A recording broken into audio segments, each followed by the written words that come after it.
Este trabalho trata sobre o tema de sistemas operacionais e foi desenvolvido pelos alunos Carla e Renato, do terceiro ano do Bacharelado em Engenharia de Software do Instituto Federal do Paraná, campus Paranavaí, para a disciplina de sistemas operacionais. Bom, hoje em dia os computadores eles têm uma estrutura bastante complexa, principalmente no que diz respeito ao hardware, porque ele tem vários componentes, como pelo menos pode ter um ou mais processadores, tem outros membros como memórias, os discos, os periféricos de entrada e saída. Então, é uma composição bastante complexa. E nesse contexto encontram-se os sistemas operacionais, porque eles vêm com a proposta de diminuir a necessidade de que sejam conhecidos os detalhes sobre como esse hardware, sobre como todos esses componentes funcionam, principalmente no quesito de interação do usuário para manusear o computador. Então, para ele não precisar se preocupar em conhecer isso, principalmente no que diz respeito aos usuários comuns e também para aqueles que desenvolvem programas para serem executados nos computadores. Então, essa é a principal proposta do sistema operacional. E esse sistema operacional, esse SO, ele pode ser de duas formas.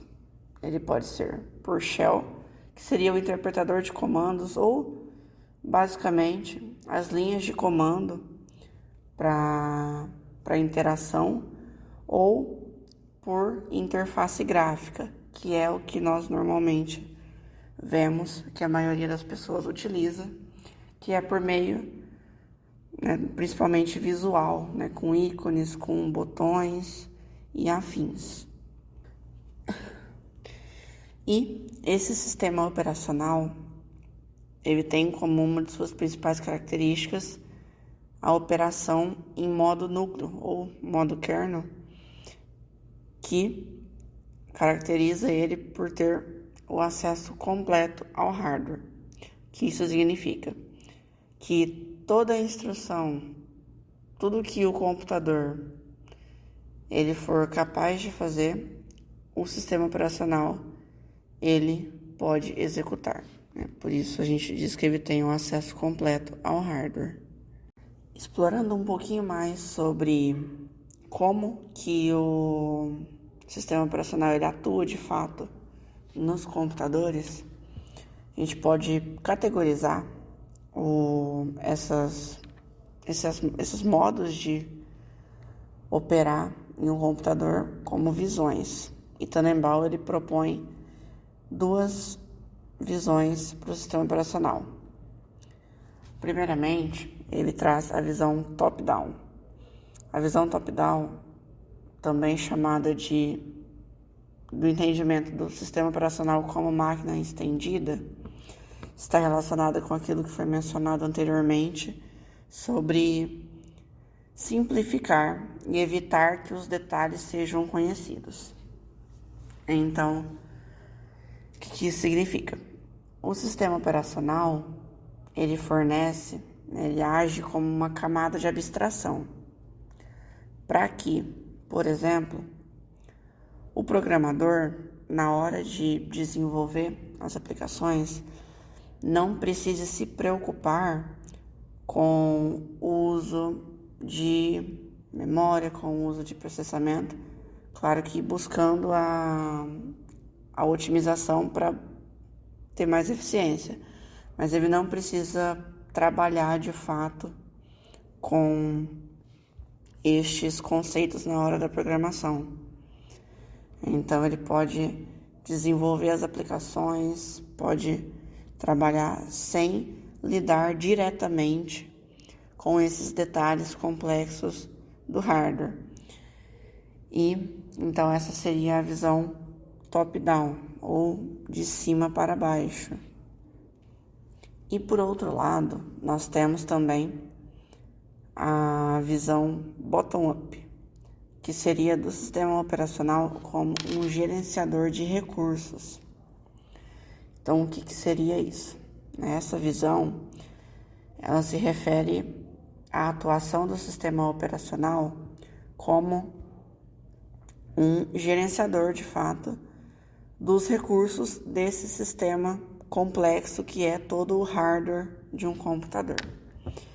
Então, toda essa questão de uso de memória, uso dos processadores, recebimento de dados de entrada, saída de dados e a execução dos arquivos, armazenamento, enfim, todo esse arranjo de ações que vai acontecendo e que para nós, usuários finais, normalmente passa despercebido, né? Não é visualizável isso. Acontece por meio do sistema operacional.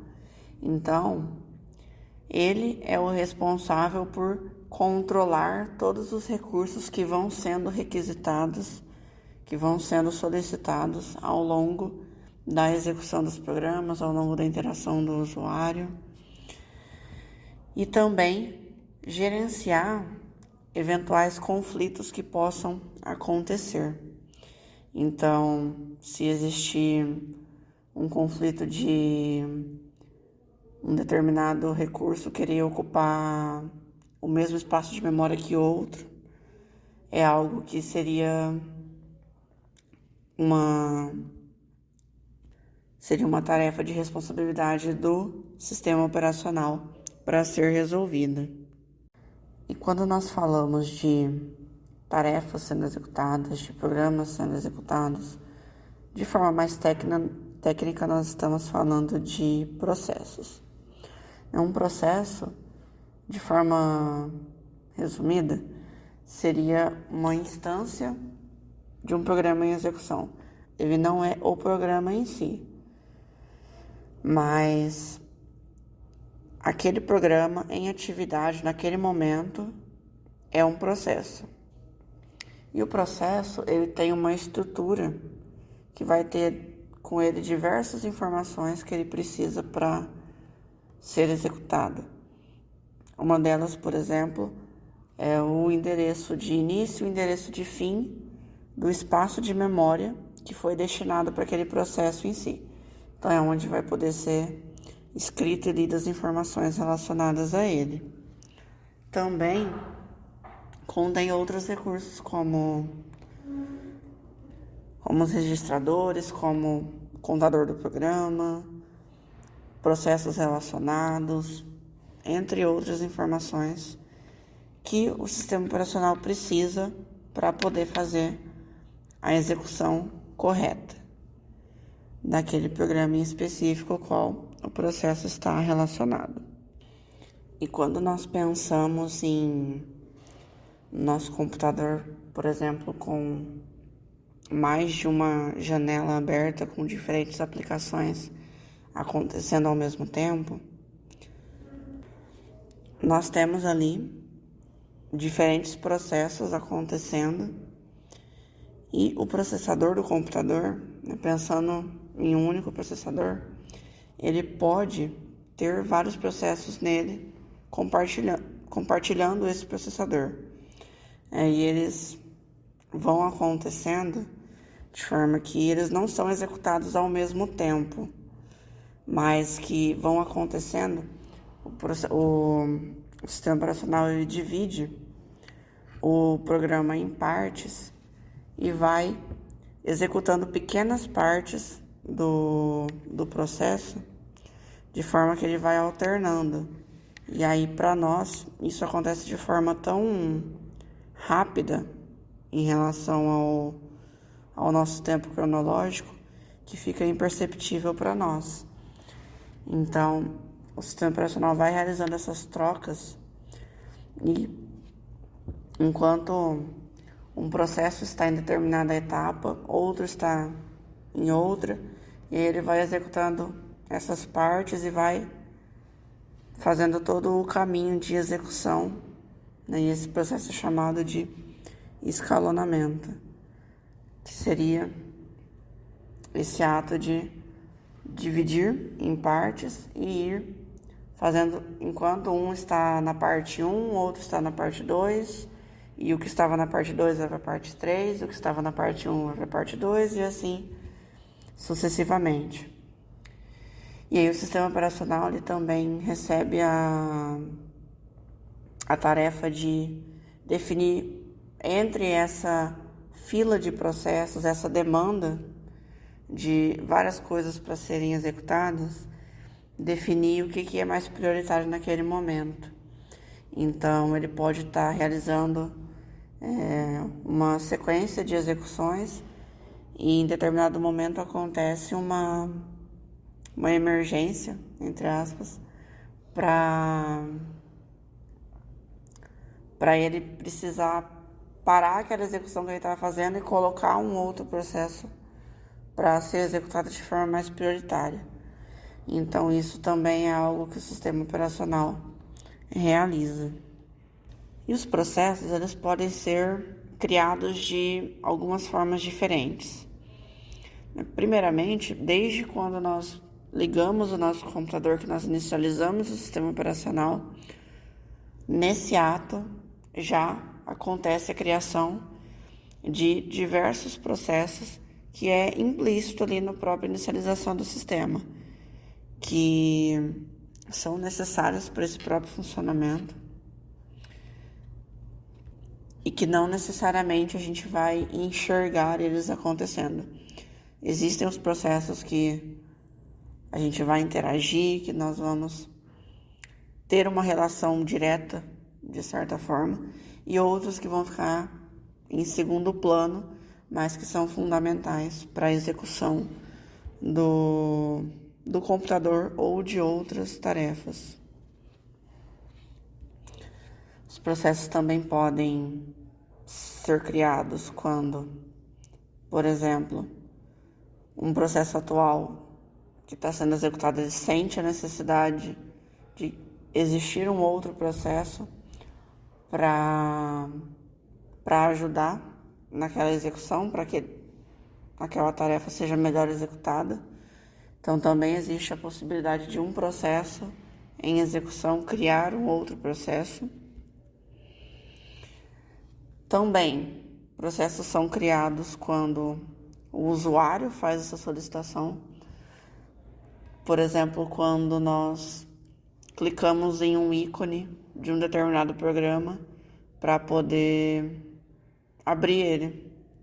No senso comum, a gente está abrindo o programa. Esse abrir o programa é uma criação de um processo, né? Então, com o clique no ícone ou até mesmo com uma linha de comando digitada, isso vai gerar a criação de um processo para executar aquilo que o usuário está solicitando, no caso. E a interação nesse programa, ao longo da interação, pode gerar também a criação de novos processos. Ou ainda, quando é iniciada uma tarefa em lote, né, que seria quando o sistema operacional ele entende que ele tem os recursos para executar uma outra tarefa, e aí ele vai criar um outro processo e vai executar essa própria tarefa a partir de uma fila de entrada nesse processo em questão. Então, essas seriam algumas as formas possíveis de se criar, de que são criados os processos no sistema operacional. E esses processos que foram criados, em um determinado momento, eles vão ser encerrados. E o encerramento desses processos ele pode acontecer em decorrência de algumas situações. A primeira que pode ser listada, que é a mais comum, é quando ele termina de realizar a tarefa. Então, ele foi iniciado para realizar X ações, e aí após ele realizar todas essas ações que foram delegadas para ele, o processo foi concluído, então ele vai ser encerrado. Ou também, quando o próprio usuário, por meio da interface, pode solicitar o encerramento do processo por meio do botão de fechar o programa. Então, os processos relacionados àquele programa, quando o usuário clica para fechar, vão ser encerrados.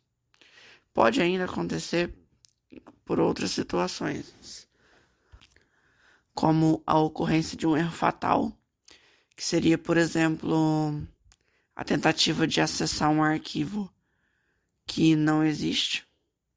Seria algo que levaria a um erro fatal. Ou também, se acontece um erro de programa, como uma divisão por zero, ou quando um outro processo, por necessidade, solicita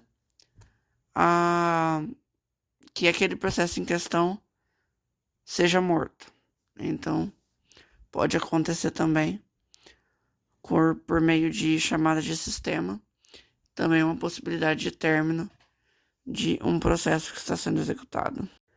Vale ressaltar que, da mesma forma que o processo ele pode pedir para que outro processo seja morto, ou, foi também mencionado, pode criar outro processo para ajudar em uma determinada tarefa.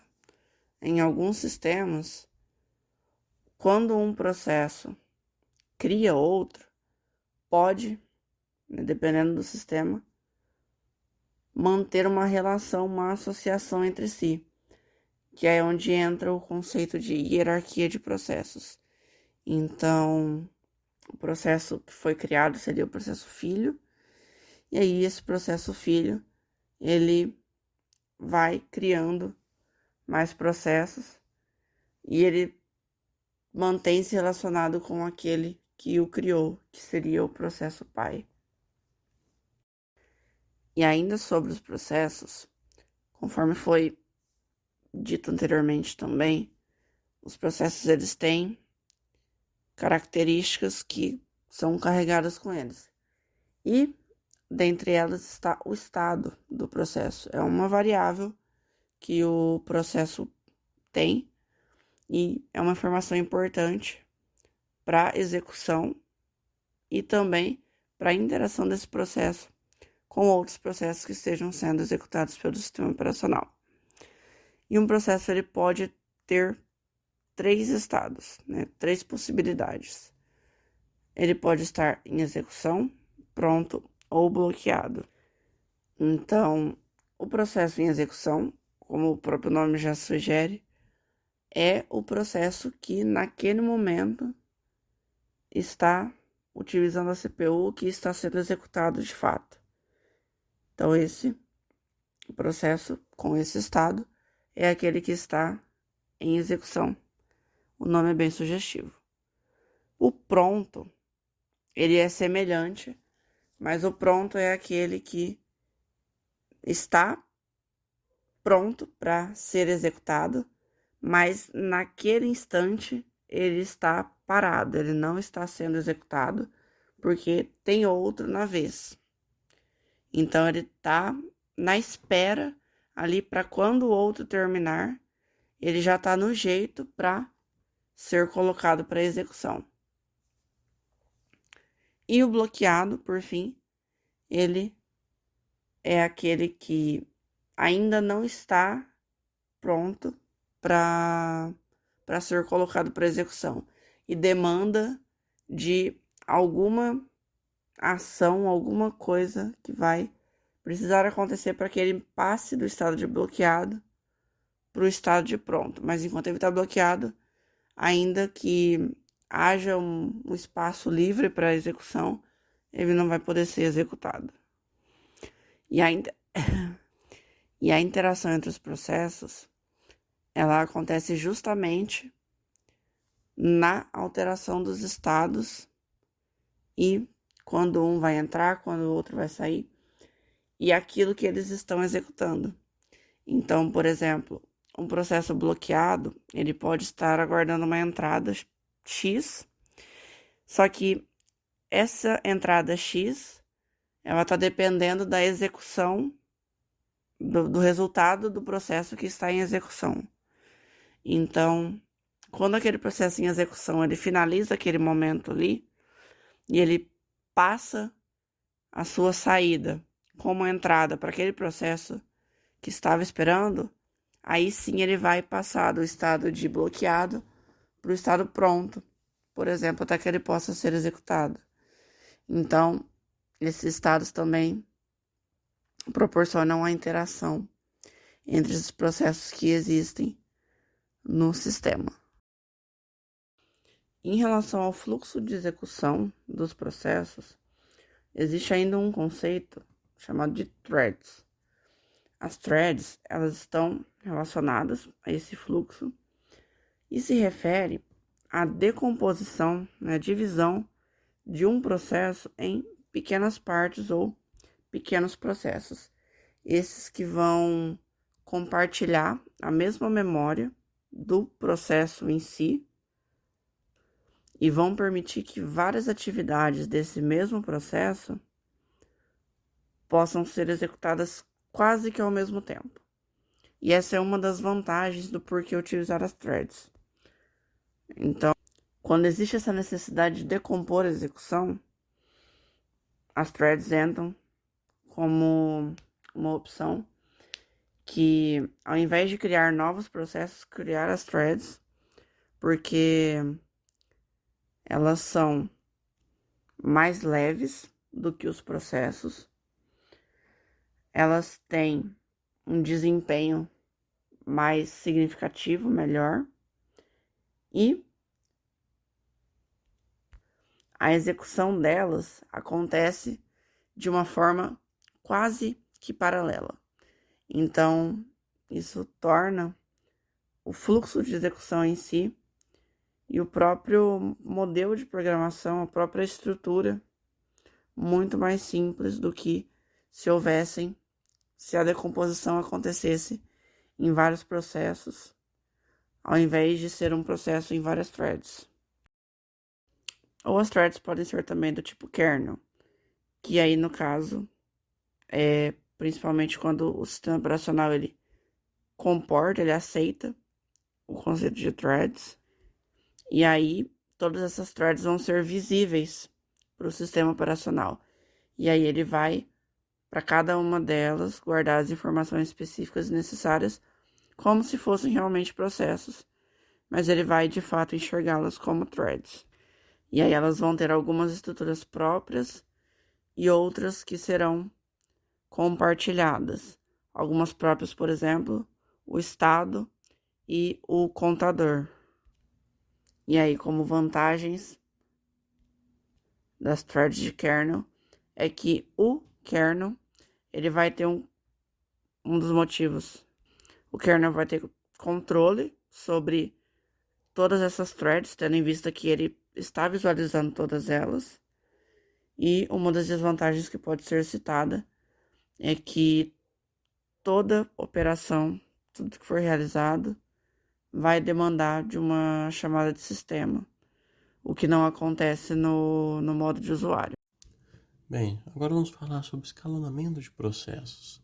Em sistemas programados, como processos ou threads, competindo pela CPU, a gente pode ter diferentes cenários, como uma CPU extremamente moderna, com vários cores e tudo mais, que pode atender isso de uma maneira tranquila, ou muitas vezes, como pode acontecer, a gente vai ter uma CPU mais limitada, que era, por exemplo, o que acontecia no passado, você tinha CPUs mais fracas.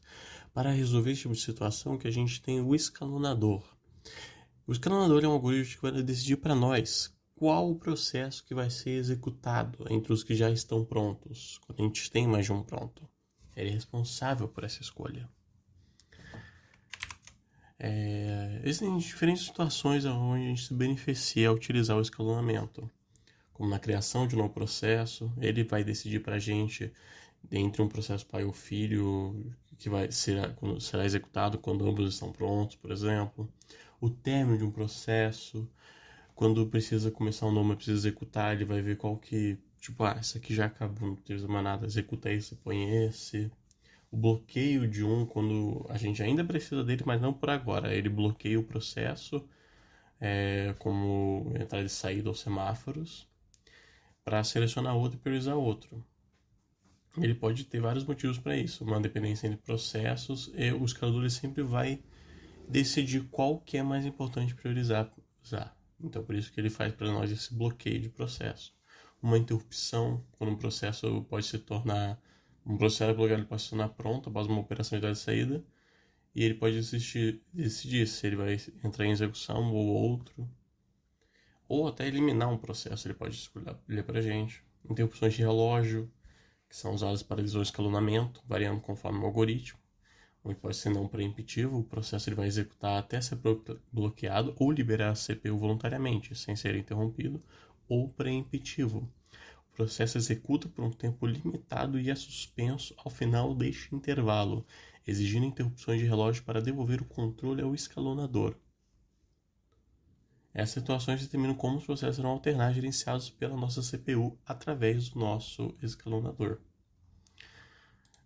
Mas o escalonador não é uma coisa só, isolada, única. A gente tem diferentes tipos para diferentes tipos de sistema. 3 que vale a pena destacar aqui para a gente é o de lote, interativo e tempo real. Um sistema em lote ele é amplamente usado no mundo dos negócios para folha de pagamento, estoques, contas a receber, contas a pagar, cálculo de juros, processamento de pedidos, iniciação e outras tarefas periódicas. Aí temos o interativo. O interativo ele tem os seguintes tópicos. Ele vai ter uma preempção em ambientes interativos, impedindo que um processo monopolize a CPU, permitindo que outros processos sejam atendidos. Ele evita bloqueios indefinidos, prevenindo que um erro em um programa impeça a execução de outros processos. A necessidade de preempção é fundamental para garantir a execução eficiente e justa entre muitos processos. Aplicação em servidores que atendem muitos usuários remotos também exigem preempção para evitar atrasos.